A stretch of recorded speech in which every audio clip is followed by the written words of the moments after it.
आनंदाने जगणं खरंच इतकं अवघड आहे का? वर्तमानातल्या प्रत्येक क्षणी एकाग्रतेने काम करण्याची सवय लावली की एकाच वेळेला बऱ्याच कामांचा यशस्वीपणे फडशा पाडता येतो. आजच्या या अधिक गुंतागुंतीच्या जीवनात एकाग्रता, वेळेचे व्यवस्थापन, नातेसंबंध, स्वभाव, सकारात्मक मानसिकता अशा एक ना अनेक गोष्टींचा समतोल राखून आनंदी जीवन जगण्यासाठीच्या काही टिप्स. कोणाच्या आयुष्यात प्रॉब्लेम नाही, प्रत्येकाच्या आयुष्यात काही ना काही समस्या अडचणी असतातच. होतं काय, आजचा क्षण जगण्यापेक्षा आपण उद्याची चिंता करतो आणि त्यामुळे आजचा आनंद पण गमावून बसतो.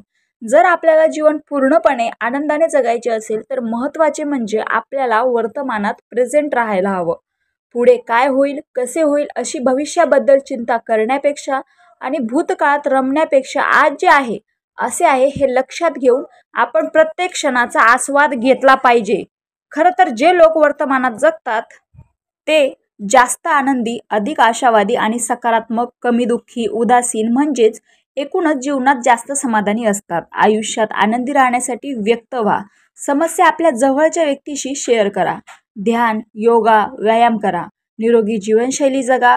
डीप ब्रीथिंग, खोल श्वास देखील फायद्याचे ठरतं. आयुष्यातल्या गोष्टींसाठी कृतज्ञता म्हणजे ग्रॅटिट्यूड असू द्या. कृतज्ञता जर्नल लिहा. समस्यांपेक्षा आनंदावर लक्ष केंद्रित करा. तुम्ही तुमचा भूतकाळ बदलू शकत नाही. इतरांचे ऐकू नका. स्वतःचे निर्णय स्वतः घ्या. सकारात्मक विचार सकारात्मक कृतीपर्यंत नेतात. तुम्ही सर्वांना खुश ठेवू शकत नाही. कमी अपेक्षा ठेवा. रोज काहीतरी नवीन शिका. शक्य असल्यास इतरांना मदत करा. तुमची मानसिकता बदला. तुमच्या सवयी सुधारा. मनापासून प्रशंसा करा. अशा गोष्टी करा ज्या तुम्हाला समाधान देतात. संयम आणि स्थिरतेसाठी प्रयत्न करा ज्याचा आपल्याला कायम उपयोग होईल. सकारात्मक लोकांसोबत राहा. तुमच्या मानसिक आरोग्याची काळजी घ्या. व्यस्त राहा, सक्रिय व्हा आणि उद्देशाने जगा.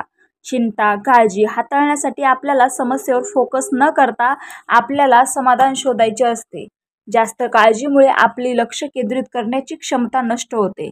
सकारात्मक दृष्टिकोन आणि सकारात्मक विचार ह्यावर काम करून आपल्याला मार्ग शोधायचा असतो.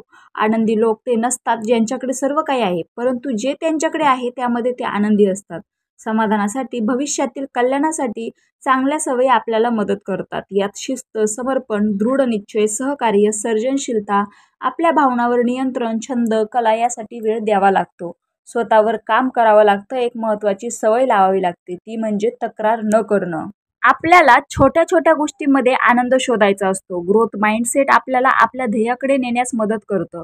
जेव्हा आपण वेगवेगळ्या पर्यायामधून एक पर्याय निवडतो तेव्हा निवड करताना लक्षात ठेवा तुमचे समाधान, आनंद आणि आत्मीय शांती हे महत्त्वाचं असणार आहे.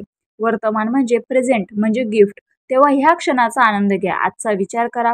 आयुष्यात रश करू नका, पळू नका, थांबा. निसर्गाचा आनंद घ्या. मनापासून जीवन जगा. स्वतःसाठी जगा. स्वतःला प्राधान्य द्या. हसा आणि खंबीर राहा. छोट्या गोष्टी मनाला लावून घेऊन स्वतःला त्रास करू नका. नेहमी तक्रार करणारा स्वभाव गोष्टी बिघडवू शकतो. प्रत्येक गोष्टीसाठी नकारात्मक असण्याची गरज नाही. प्रत्येक गोष्टीत समस्या शोधू नका. आजचे जीवन हे अधिक गुंतागुंतीचे आहे. स्पर्धात्मक जग, स्वतःला सतत सिद्ध करण्याचा दबाव आणि वैयक्तिक आणि व्यावसायिक जीवनात तणाव या सर्वांमुळे वर्तमान क्षण जगणे अधिक कठीण होतंय. बहुतेक वेळा आपण अस्वस्थ होतो, तणावात असतो, कारण आपण बदल स्वीकारायला तयार नसतो. तुम्ही बदल करू शकत नसल्यास ते स्वीकारा. जर तुम्ही बदल करू शकत असाल तर तो बदल व्हा, पण चुकीच्या निर्णयाने तडजोड करू नका. राग, चिडचिड हे आपण नक्कीच नियंत्रित करू शकतो. तर वेळेचे व्यवस्थापन करा. क्षमा करायला शिका. नातेसंबंध जोपासा. सकारात्मक राहा. हौसले बुलंद ठेवा. सकारात्मक मानसिकतेसह समस्यांचा सामना करा आणि सर्वात महत्त्वाचं म्हणजे वर्तमानात जगा आणि आनंदी राहा. लहान लहान यश साजरे करा. बघा, तुम्हाला आयुष्य नक्कीच सुंदर वाटेल. रामकृष्ण हरी.